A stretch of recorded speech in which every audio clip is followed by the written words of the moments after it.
The NFL Draft is where it all starts. This is crazy. I can't believe it. From the picks to the breakdowns, we're covering all of it.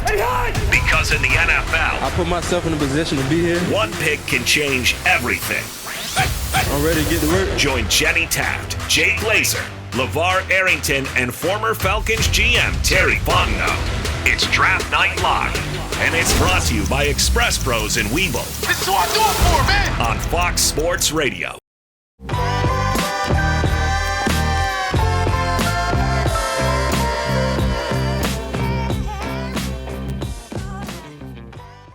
So there were some reports over the weekend indicating that the people at Nike, that little clothing company out of Oregon, that Nike is having some issues selling basketball shoes.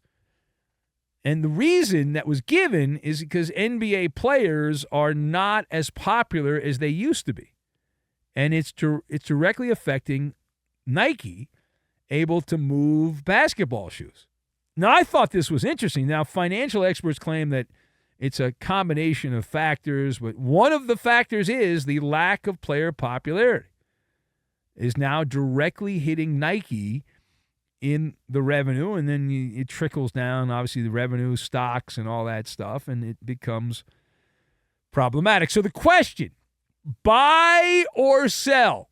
Buy or sell Nike struggle-lugging to sell basketball sneakers because NBA players aren't as popular as they once were in pop culture. So I'm going to buy this. Now, I would also argue that if you lowered the price of the basketball shoes, more people would buy them. God forbid you do that. But I'm buying this, the general premise, hook, line, and sinker. I am. And Nike isn't per se the problem. It's the product that they're tied to and the way things have gone under the leadership of Adam Silver. He's allowed this to happen.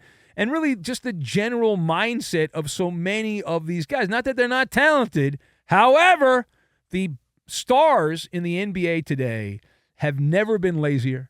They act like they're building some giant skyscraper, and it's just grueling work, and it's a nightmare and all that stuff. And oh my God, load management.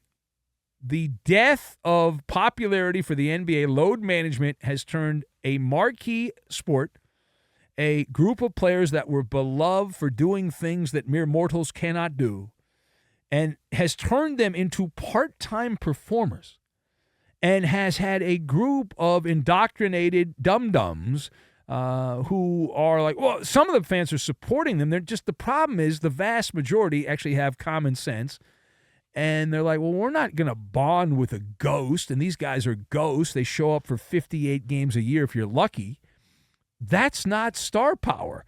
It's not. That's scheduled maintenance, and a lot of scheduled maintenance. And so it is a crisis of charisma for the younger generation of NBA stars. And unlike previous generations where Michael Jordan took the baton from Magic Johnson, Larry Bird, and then Kobe Bryant took it and continued upward and onward, and then Steph Curry took it. Who's there now? Victor Wembanyama is a fine player to watch and all that, and it's great. And Anthony Edwards in Minnesota, and these guys, although they're just not moving it. They're just not moving the needle. And a lot of it is, why am I going to go out and buy a signature shoe? It's very difficult for Nike to sell a signature shoe for the signature player when they treat the regular season like they're on jury duty. How can I get out of it?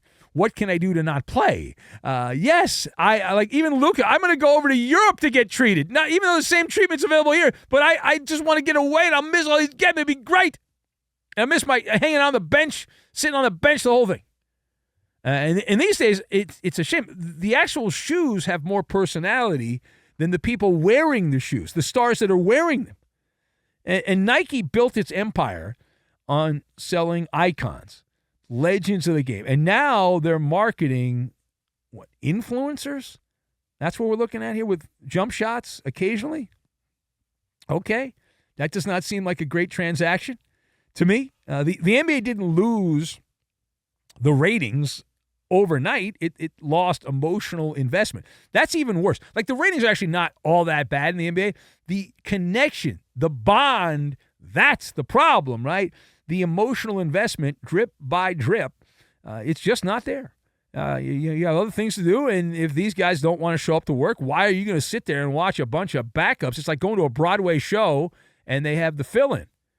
Okay, well, a Broadway show, if the person above the marquee does not perform, they give you your money back.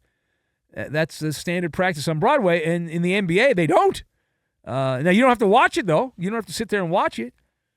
And so it's like, I don't think Nike all of a sudden forgot how to sell shoes. Now, again, the price, they could lower the price, they'd sell more product, more inventory, and all that. The NBA, though, that's the bigger issue.